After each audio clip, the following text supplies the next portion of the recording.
Muling binigyan ng pagkakataon ng Land Transportation Franchising and Regulatory Board o LTFRB ang mga kolorum o mga tsuper na hindi pumasok sa kooperatiba para sa franchise consolidation sa ilalim ng PUV Modernization Program. Pero para sa grupong Manibela, panakip-butas lang daw ang paandar ng gobyerno para sabing matagumpay ang nasabing programa. Narito ang balita ni Sheena Torno. Buwan ng Abril ngayong taon lang, sumali sa kooperatiba para sa franchise consolidation ang jeepney driver na si Manong Ray. Kwento niya, naging maganda naman daw ang kinalabasan ng pagpasok niya sa kooperatiba para sa modernization program dahil tuloy-tuloy ang naging biyahe nito. Okay naman kasi nabawasan yung mga jeep, halos kalahati yung nawala sa amin.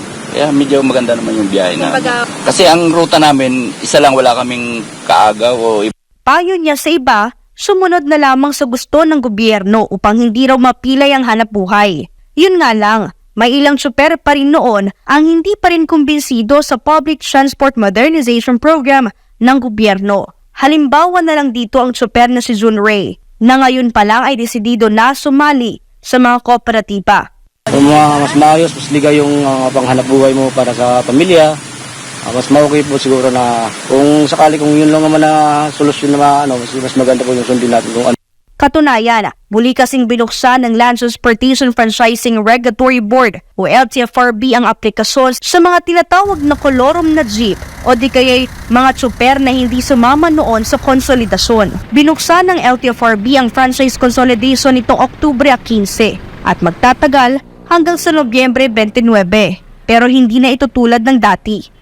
Pwede lang po kayong sumama doon sa mga kooperatiba na bumabaybay ng mga rotang yan. Which means you cannot form a cooperative, you can only join a cooperative.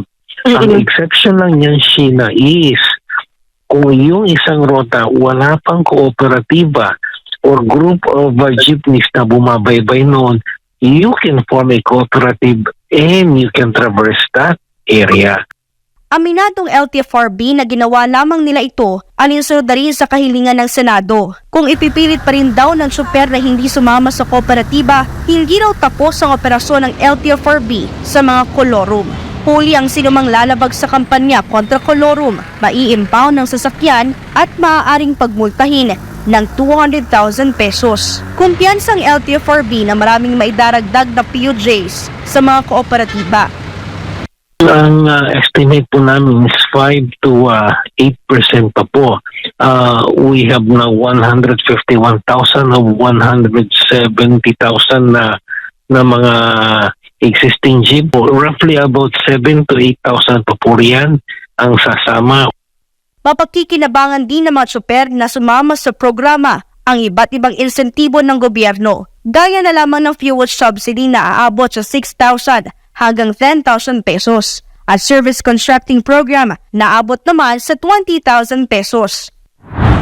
Buwelta naman ng grupong Manibela, panakip-butas lang daw ang muling pagbubukas ng franchise consolidation ng LTFRB. Ito raw ay para masabi ng gobyerno na matagumpay ang kanilang programa kahit hindi naman daw totoo ang sinasabi na higit 80% ng mga PUV sa bansa ang pumasok sa kooperatiba para sa modernization.